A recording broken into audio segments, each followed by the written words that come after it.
Having your friends connected to the territory of your enemy is a basic, you can say, trick or basic step of geopolitics. यानी कि चाणक्य ने भी ये बात कही थी कि जो आपके दुश्मन की टेरिटरी के साथ जुड़ा हुआ देश है वो आपका दोस्त होना चाहिए, उसको जिस मदद की जरूरत हो तो करनी चाहिए। आज हम यूरोपियन एलाय की बात कर रहे हैं मिस्टर पुतिन के। यूरोप है लेकिन एलाय है पुतिन का, और वो खड़ा किसके खिलाफ है? वो टर्की के खिलाफ खड़ा है क्या इशू? हम बात करने वाले हैं सर्बिया और कोसोवो की। ये आप देख रहे हैं, यहां सर्बिया है और ये कोसोवो है। इस वीडियो में प्रेजेंट इशू से लेकर लास्ट तक हम जाते जाते समझ लेंगे, बिल्कुल रूट से यानी कि हिस्ट्री से उठाएंगे ये सर्बिया कोसोवो कॉन्फ्लिक्ट है क्या और कैसे कनेक्टेड है प्रेजेंट में जो मिस्टर पुतिन की एक्चुअली कॉन्फ्लिक्ट चल रही है यूक्रेन में और वर्सेस नेटो। तो versus NATO in the sense NATO Nations का सपोर्ट इन यूक्रेन, कनेक्शन है। आगे बढ़ते हैं, शुरुआत है। ये है मिस्टर कोसोवो के प्राइम मिनिस्टर हैं। इन्होंने रिसेंटली क्या करा, टर्की से कुछ ड्रोन खरीदे हैं। तो आप कहोगे इस पे क्या हाय तौबा है भाई, खरीद सकते हैं, लेकिन समय गलत हो गया और टर्की से खरीद लिए। मतलब क्या हुआ, यह है वो ड्रोन जो इन्होंने अभी टर्की से खरीदे हैं। टर्की खुद नेटो का मेंबर है और नेटो खुद टर्की के खिलाफ इस पॉइंट पर खड़ा है। टर्की से कह रहा है कि भाई पहले से ही यहां पर कोसोवो में आतंक मचा हुआ है और तुम ऐसे में कोसोवो की सरकार को एक ड्रोन दे रहे हो, जबकि नेटो की फोर्सेस का कहना है कि यहां पर पीस कीपिंग के लिए हम लगे हुए हैं। ऑलरेडी नेटो के कई फोर्सेस के लोग जो है वो घायल हो चुके हैं पिछले कुछ दिनों में। कॉन्फ्लिक्ट क्या है वो भी अभी आपको पता लग जाएगा। तो मुद्दा यह है कि नेटो के लोग वहां पर हैं पीस कीपिंग के लिए, कोसोवो रीजन में, कोसोवो देश में, यहां पर कोसोवो है, और इनके प्राइम मिनिस्टर को टर्की ने दे दिए हैं ड्रोन। वो इसका विरोध कर रहे हैं कि गलत किया। तो यानी कि नेटो भी इसके खिलाफ हो रहा है टर्की के, और भाई मिस्टर पुतिन तो टर्की के स्टैंड के खिलाफ है। क्यों? क्योंकि ड्रोन यूज किए जाएंगे सर्ब्स के खिलाफ। सर्ब्स यानी कि एथनिकली सर्ब हैं और मेजरली सर्बिया, और सर्बिया क्लोज किसके है? मिस्टर पुतिन के। तो यहां पर जो यूरोप का एलाय जो मिस्टर पुतिन के साथ है वो है सर्बिया। अब ये रीजन देखिए, यहां पर ये कोसोवो है, इसके ऊपर वाला सर्बिया है। कोसोवो एक समय पर सर्बिया का पार्ट होता था और एक समय पर तो ये पूरा, ये जो आप बाल्कन हम इसको कहते हैं, क्योंकि बल्गेरिया में यहाँ जो इसके बराबर में बल्गेरिया है, यहां से एक माउंटेन रेंज होकर जाती है जिसको हम बाल्कन माउंटेन रेंज कहते हैं, और इस पेनिनसुला को भी एक्चुअली बाल्कन पेनिनसुला कह दिया जाता है। ये जो आप देख रहे हैं, यानी कि यहाँ पर एड्रियाटिक है, आइनियन सी है, ये ब्लैक सी है, ये टर्किश स्ट्रेट है, इसको हम जो है बाल्कन पेनिनसुला भी कह देते हैं। ठीक है, और वैसे एक टर्म है, पॉलिटिकल टर्म, बाल्कनाइजेशन। बाल्कनाइजेशन एक पॉलिटिकल टर्म है जिसका मतलब ये होता है कि अगर किसी देश के कुछ छोटे हिस्से जो साथ रहने के लिए तैयार ना हो, अगर वो अलग हो जाएं, तो उसको हम कहते हैं बाल्कनाइजेशन। ठीक है ना? तो अब कोसोवो के यहां पर जो आप ब्राउन पार्ट देख रहे हैं, इसमें एथनिकली सर्ब पॉपुलेशन है। वैसे कोसोवो में 90% के आसपास जनता अल्बेनियन मुस्लिम पॉपुलेशन है। अब आप कहोगे अल्बेनिया कहां से आ गया कहानी में? अल्बेनिया नीचे है। आप कहोगे क्या मिक्सचर है, सर्बिया यहां है और सर्ब पॉपुलेशन यहां पर भी है, कोसोवो यहां है और एथनिकली अल्बेनियन मुस्लिम यहां पर है। इसकी कहानी अभी ये सब कनेक्ट हो जाएगी, क्योंकि मैं आपको लेकर चलूंगा ओटोमन एम्पायर, कहां से पूरी की पूरी कहानी स्टार्ट होती है। लेकिन अभी क्या चल रहा है कोसोवो में, ये जो रीजन आप देख रहे हैं यहां पर ब्राउन रीजन, यहां पे सर्ब्स रहते हैं। अभी इशू इस नदर्न रीजन में चल रहा है, कॉन्फ्लिक्ट यहां चल रहा है। ये जो यहां पर कोसोवो के नागरिक हैं जो सर्बियन है, एथनिकली सर्बियन है, सर्बियन भाषा बोलते हैं, कल्चर सर्बियन है, उनका मानना है हम तो सर्बिया के ही भाग हैं, हम नहीं मानते कोसोवो की सरकार को, हम नहीं देते टैक्स कोसोवो को। अभी रिसेंटली म्युनिसिपल इलेक्शंस हुए तो करीब 3% के आसपास वोटिंग टर्नआउट आया। यानी कि इन रीजन्स में सर्ब्स ने कहा हम तो आपके इंस्टीट्यूशन को ही नहीं मानते, आपके इलेक्शन को नहीं मान रहे, यहां पर हमें जो है सेल्फ रूल नहीं मिल रहा, और आप जो है सर्बिया से अलग अपने आप को मान रहे हो। ये तो चाल है नेटो की, वेस्टर्न फोर्सेस की, हमको अलग करने की। अभी कनेक्ट होगा। तो पॉइंट इज कि यहां पर उन्होंने जब 3% के आसपास वोटिंग करी, तो जाहिर सी बात है इतने कम वोटिंग परसेंटेज में जो म्युनिसिपैलिटीज के मेयर बन गए वो बन गए अल्बेनियन मुस्लिम्स। अब इससे जो है उनका गुस्सा और उफन कर आ गया। इनका कहना था कि भाई ये जो रीजन्स हैं जिसमें हम सर्ब्स रहते हैं, कम से कम इसको ऑटोनोमस म्युनिसिपल रीजन बना दो। इसमें इंश्योर कर दो कि केवल सर्ब ही इसकी पॉलिटिकल लीडरशिप में आएंगे। अब उसके लिए कोसोवो तैयार नहीं हो रहा था, तो ये कॉन्फ्लिक्ट अभी इनका चल रहा है। तो यानी कि टाइमिंग गलत हो गई है, पहले से कॉन्फ्लिक्ट चल रहा है। ये जो नेटो की फोर्सेस आप देख रहे हैं पीस कीपिंग के लिए आए थे, इनका ये हश्र हुआ है। तो ये खुद कह रहे हैं टर्की से, तुम क्या कर रहे हो टर्की, हमारी तुम नेटो के मेंबर हो कि नहीं है? टर्की कह रहे हाँ मेंबर तो मैं हूं, तो फिर तुम ये इस समय पर क्या कर रहे हो, ड्रोन दे रहे हो? एयर स्पेस को शांत रखने का जिम्मा नेटो फोर्सेस का है, ना तो सर्बिया हमला करे ना कोसोवो करे, और ऐसे में तुम इनको ड्रोन दे रहे हो, तो यानी कि तुम तो नेटो मिशन को फेल कराओगे। तुम किस तरह के साथी हो भाई नेटो के? अब रूट देखिए इस कॉन्फ्लिक्ट की क्या है। अब ये जो रीजन है इसमें एक टाइम पर रिपब्लिक ऑफ यूगोस्लाविया होता था। अब यूगोस्लाविया ब्रेक होकर ये छोटे छोटे देश बन गए थे, रिपब्लिक ऑफ यूगोस्लाविया ब्रेक हो गया था। एक समय पर यह सर्बियन एम्पायर था। तो ये एक लॉजिक है जिसकी वजह से सर्बिया कहता है कि भाई हमारा एरिया था ये कोसोवो, तो आप कैसे इसको ऐसे अलग कर रहे हैं। कहानी है यहां पर कनेक्टेड है इनकी। यहां पर जो मिस्टर लजर आपको दिख रहे हैं ये सर्बियन रूलर थे, और यहां पर मुराद वन दिख रहे हैं ये ओटोमन रूलर थे। एक्चुअली ओटोमन एम्पायर जो एक समय पर आप पार्शल अरब, नदर्न अफ्रीका और ईस्ट और you can say south eastern Europe, ये यूरोपियन पूरी टेरिटरीज पर, ये देखिए ये रहा मैप। एक्चुअली जो रेड से आपको दिख रहा है ना, रेड लाइनिंग दिख रही है, ये पूरा का पूरा रेड लाइनिंग, कलर बीच का जो भी हो, क्योंकि कलर का मतलब है कि डिफरेंट डिफरेंट टाइम पर एक्चुअली यहां इस जगह से स्टार्ट हुआ था, इस जगह से स्टार्ट हुआ था आपका ओटोमन एम्पायर, और बढ़ते बढ़ते बढ़ते बढ़ते पूरा एरिया ये ओटोमन एम्पायर का पार्ट बन गया था। ओटोमन नाम कैसे पड़ा? ये कहा जाता है कि जिसने शुरू किया था वो एक्चुअली उस्मान एक टर्किश ट्राइब का एक्चुअली एक पर्सन था, और अरबिक में एक्चुअली उस्मान को ओटोमन बोला जाता है, तो वहां से नाम पड़ गया ओटोमन एम्पायर। तो ओटोमन एम्पायर इस पूरे जगह पर होल्ड कर लिया था। तो टर्किश से निकला, तो यानी कि रूट ऑफ ओटोमन एम्पायर कहाँ है? टर्की में है। तो टर्की अपनी हिस्ट्री में प्राइड रखता है, कहता है यार हम तो, हमारा तो महान एक्चुअली इतिहास है, पूरे मेडिटेरियन में मेजर पोर्ट्स हमारी कंट्रोल में तो थे ओटोमन एम्पायर के। अब आप देखिएगा कि यहां पर ये है इटालियन पेनिनसुला, और ये जो है बाल्कन। तो इस पूरे एरिया पर जहां पर आज आप सर्बिया देखते हैं और बुल्गारिया और क्या कहते हैं कोसोवो, ये सारे रीजन क्या थे? एक टाइम पर ओटोमन एम्पायर के अधीन थे। जब ये ओटोमन के अधीन नहीं थे तो उससे पहले इस रीजन में, अभी मैंने आपको दिखाया था मैप, ये देखिए सर्बियन एम्पायर था। तो एक तरीके से यहां से टर्किश ओटोमन का झगड़ा होता है, मतलब वॉर होता है सर्बियन एम्पायर के साथ। यहां पर मिस्टर जो लजर हैं वो हार जाते हैं और मुराद वन जीत जाते हैं, तो मुराद इस एरिया को एनेक्स कर लेते हैं। जाहिर सी बात है जब ओटोमन ने एनेक्स किया तो अब जो है इस एरिया की जो पॉपुलेशन है, डेमोग्राफी है, वो बदलेगी कि नहीं बदलेगी? बदलेगी। तो इस एरिया में फिर जो जहां पर आज कोसोवो है, यहां पर अल्बेनियन मुस्लिम्स की संख्या ज्यादा देखी गई। करीब 500 साल लगे और उसके बाद ओटोमन एम्पायर वीक होने लग गया था। करीब 600 साल का राज था ओटोमन एम्पायर का। और फिर इसके बाद जब हम 1830s देखते हैं, 1870s देखते हैं, तो यहां पर ओटोमन एम्पायर इस यूरोपियन रीजन में वीक होने लग गया। हाई पॉइंट आया 1912-1913 जहां पर हुए बैल्कन वॉर्स। बैल्कन वॉर्स में ओटोमन एम्पायर हार गया इस टेरिटरी को, यानी कि जो यूरोपियन टेरिटरी, यानी कि मेडिटेरियन के ऊपर वाली टेरिटरी, बाल्कन वाले एरिया को हार गया ओटोमन एम्पायर। जब हार गया तो इसके बाद वो समय आ गया सर्बिया का जो सपना था कि भाई हमारा जो एरिया है कोसोवो हमारा ही रहे। देखियो एक टाइम पर सर्बियन एम्पायर है। एक्चुअली सर्बिया के आज भी फोक फोर में, यानी कि इनके कल्चर में, पोएट्री में, कितनी जगह एक्चुअली जो लाजर का जो राज था पूरा सर्बियन एम्पायर, इसके बारे में बहादुरी के किस्से हैं। भले ही वो हार गए थे, लेकिन अगर आप सर्च करोगे ना कोसोवो मिथ, तो आपको एक कहानी मिलेगी।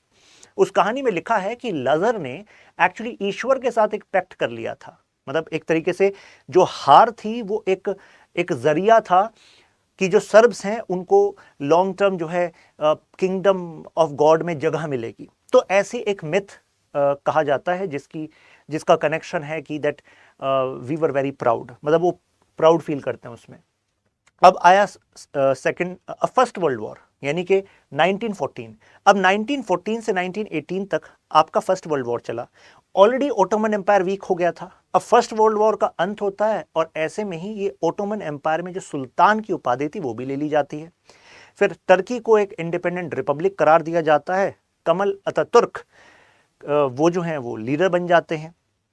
अब ये सेकेंड वर्ल्ड वॉर होता है, तो इस दौरान तो जो प्रोविंसेस हैं वो सर्बिया के पास थे ही, और कहा गया कि भाई जब इस एरिया में अल्बेनियन माइनॉरिटी पॉपुलेशन है और मतलब अल्बेनियन मुस्लिम पॉपुलेशन मेजॉरिटी में है और आपके सर्ब्स जो हैं वो कुछ कुछ जगह पर हैं, तो ऐसा करो ना, क्योंकि पहले ओटोमन एम्पायर का पार्ट थी, ये लोग ज़्यादा ऑटोनॉमी चाहते हैं, इनको ऑटोनॉमी दे दो।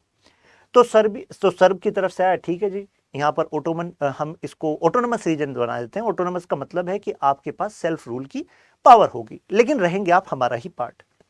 Due to this population reason, मैंने आपको बताया 90% एथनिक अल्बेनियन पॉपुलेशन थी, यानी कि अब कोसोवो को ऑटोनोमस रीजन दे दिया गया था। 1980s में कोसोवो अल्बेनियंस ने कहा कि भाई हमें तो अलग देश चाहिए, टोटल इंडिपेंडेंस, ऑटोनोमस से काम नहीं चलेगा।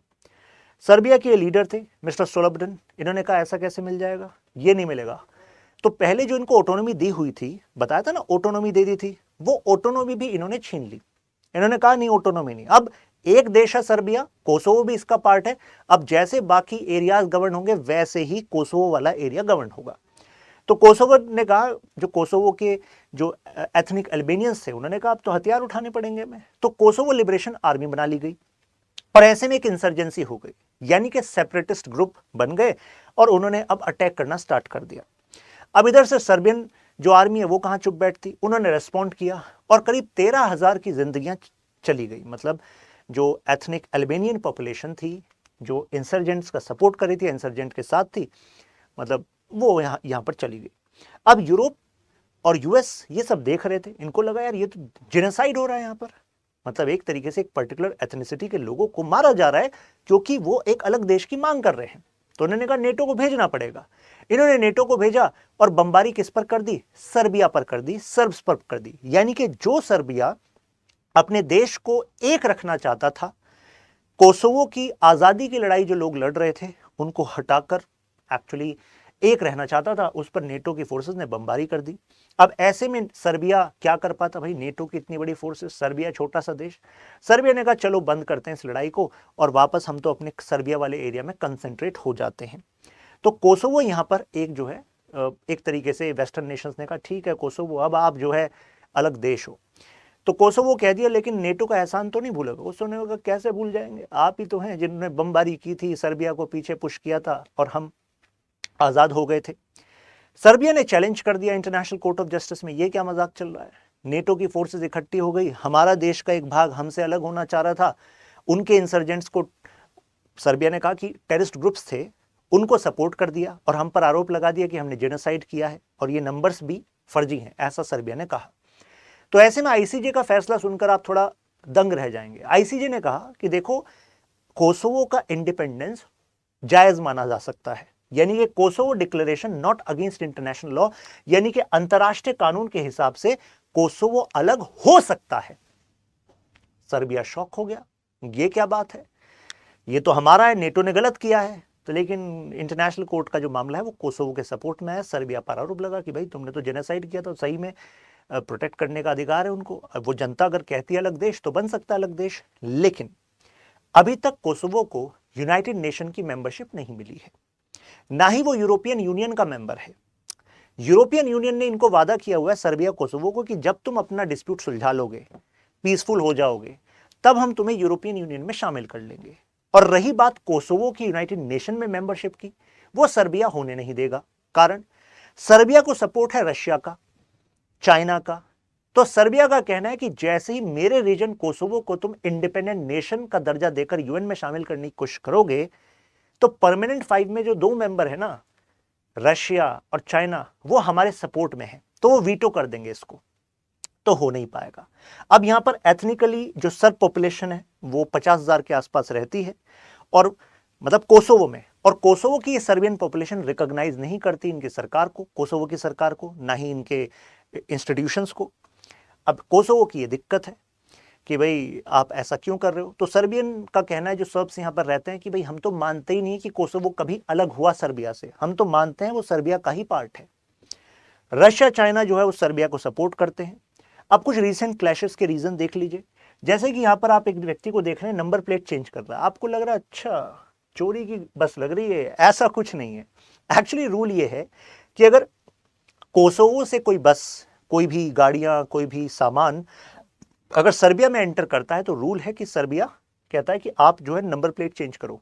यानी कि हम तो मानते हैं कि कोसोवो सर्बिया एक ही है, तो जब आप यहां आओ तो हम आपको अपनी ही नंबर प्लेट अलॉट कर रखिए आपकी गाड़ी के नाम पर, क्योंकि आपका आना जाना रहता है, आप उस नंबर प्लेट को लगाओ, हम तो मानेंगे भाई हमारी गाड़ी, आराम से आओ। अब कोसोवो ने क्या करा, इन्होंने कहा जब सर्बिया से कोई यहां पर आए कोसोवो वाले रीजन में, ये भी नंबर प्लेट चेंज करे। सर्बिया ने कहा गजब बेइज्जती है, हम कह रहे हैं कोसोवो हमारा पार्ट है, इस वजह से हम ये नंबर प्लेट चेंज करा रहे हैं, लेकिन कोसोवो कौन होता है ऐसे चेंज कराना। कोसोवो ने कहा हम अलग देश हैं, इस वजह से करा रहे हैं। फर्दर कॉन्फ्लिक्ट बढ़ गया, स्पेशली जो सर्बियन पॉपुलेशन है कोसोवो के अंदर, वो कॉन्फ्लिक्ट में आ गई। इन्होंने क्या करा, सर्बियन पॉपुलेशन ने, अच्छा कि कोसोवो की गाड़ियां अगर ऊपर जानी है सर्बिया की तरफ, यूरोप की तरफ, तो जिस एंट्री पॉइंट से जानी है वहां पर सर्ब पॉपुलेशन रहती है, इन्होंने उसको ब्लॉक कर दिया। इससे फिर इश्यूज हो गए। अभी म्यूनिसिपैलिटी वाला इशू तो मैंने आपको बताया ही था कि यहाँ पर अल्बेनियन जो मेयर बन गए, तो इसके विरोध में फिर सर्ब मेजोरिटी हो गई कि हमारे मेजोरिटी वाले एरिया में भी इन्होंने ऐसा कर दिया।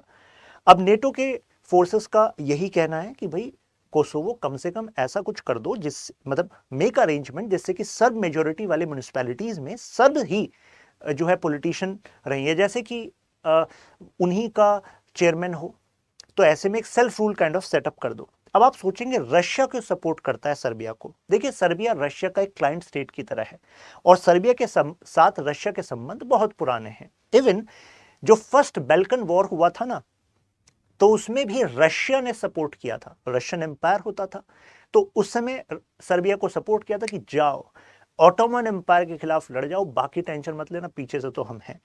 तो पुराने संबंध है। रशिया रिकॉग्नाइज नहीं करता कोसोवो को, कह रहे कोसोवो आपका पार्ट है जी। यूएस का इन्वॉल्वमेंट जो हुआ कोसोवो में, तो इसको पुतिन एक जस्टिफिकेशन मानते हैं कि जो मैंने किया यूक्रेन में। आप कहेंगे ये क्या एंगल है, एंगल सुनिए क्या है।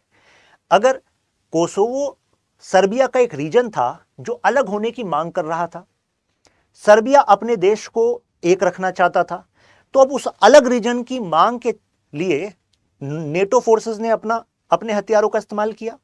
तो एक तरीके से पुतिन कह रहे हैं अब सर्बिया कोसोवो की जगह यूक्रेन रशिया को रखकर देखो, यूक्रेन का रीजन जो आपका लुहांस्क डोनेट्स्क रीजन है, वो कितने समय से अलग होने की मांग कर रहा है, क्योंकि वहां पर एथनिकली रशियन मेजोरिटी के लोग हैं। Same with Crimea. तो वो कह रहे हैं कि यहां पर जो यूक्रेनियन पॉपुलेशन, जो यूक्रेनियन सरकार है, ये एक तरीके से जेनोसाइड कर रही है इनके खिलाफ, यानी कि जो रशियन मेजोरिटी की पॉपुलेशन है उसको दबाने की कोशिश कर रही है। इस वजह से हम जो आए वहां पर, हम तो उन्हें बचाने आए, जैसे कि नेटो फोर्सेस आई थी कोसोवो में बचाने। समझे कि नहीं लॉजिक। तो ये पुतिन जी का यहां पर लॉजिक है, और इसी वजह से उन्होंने अपनी जो फर्स्ट इन्वेजन किया था यूक्रेन का, तो उसमें वर्ड यूज किया था genocide, so that NATO forces को कुछ याद आ जाए कि जो सर्बिया कोसोवो के इशू में हुआ था। अब आप सोचेंगे भाई टर्की क्यों सपोर्ट कर रहा है, टर्की क्यों कोसोवो को ये ड्रोन दे रहा है। देखिए टर्की को तो अपना इतिहास कि भाई ओटोमन एम्पायर कनेक्शन, टर्की चाहता है कि बाल्कन रीजन में वो एक मेजर इन्फ्लुएंशियल पावर बनकर उभरे। तो ऐसे में कोसोवो को भी ये बात पता है कि वेस्टर्न पावर्स खुलकर उसको साथ नहीं देंगी, क्योंकि अब वेस्टर्न पावर्स की प्रायोरिटी है यहां शांति बनी रहे नेटो पीस फोर्सेस के थ्रू। तो ऐसे में कोसोवो को लगता है कि अगर मुझे सुरक्षित रहना है तो अपने आप कुछ हथियार खरीदने पड़ेंगे, और टर्की वहां पर एक की प्लेयर साबित हो सकता है। तो इस वजह से वो टर्की की तरफ जा रहा है, और टर्की को भी सूट कर रहा है, क्योंकि वो बैल्कन रीजन में अपनी आप को स्ट्रॉन्ग करना चाहता है। अब पीस के लिए कुछ कोशिशें हुई थी, जैसे यूरोपियन यूनियन ने कहा कि दोनों ने अगर नॉर्मलाइज कर लिए रिलेशंस तो आपको ईयू का पार्ट बना देंगे, देखो फिर तुम्हारा ट्रेड बढ़ेगा, राइट। लेकिन कुछ कंडीशंस हैं, जैसे कहा कि जो सर्बिया बैक्ड पैरेलल इंस्टीट्यूशंस चल रहे हैं कोसोवो के रीजन में, उनको डिसमेंटल किया जाए। यानी कि सर्बिया जो सर्ब एथनिसिटी के लोग हैं कोसोवो वाले रीजन में, उनसे कहे कि भाई उनको टैक्स दे दो, उनके सरकारी इंस्टीट्यूशन को मान लो, और साथ में कोसोवो है, कोसोवो जो है म्यूनिसिपैलिटीज के लिए अलग से एक रीजन, सेल्फ रूल रीजन बना दे, जिसमें कि सर्ब्स को महत्ता मिल जाए। लेकिन इनमें से कुछ अभी तक हुआ नहीं है, कोई प्रोग्रेस हुआ नहीं है, कॉन्फ्लिक्ट इनमें होता रहता है। अब वे फॉरवर्ड क्या है, वे फॉरवर्ड ये है कि ईयू के सामने एक चैलेंज है, और सर्बिया को सपोर्ट मिस्टर पुतिन का है। तो यूक्रेन के इशू को अगर वो गरमाने की कोशिश करेंगे, तो सर्बिया के इशू को मिस्टर पुतिन गरमाने की कोशिश करेंगे। तो ऐसे में अंत में इंपैक्ट किस पर होगा, लीडर्स पर कोई इंपैक्ट नहीं होता, आम जनता को इंपैक्ट होगा। तो ऐसे में सर्बिया कोसोवो के इशू को डायलॉग के थ्रू कोशिश मतलब डायलॉग के थ्रू रिजॉल्व किया जा सकता है। उसमें जो सेल्फ रूल वाले रीजन है, this seems like a practical solution in near future.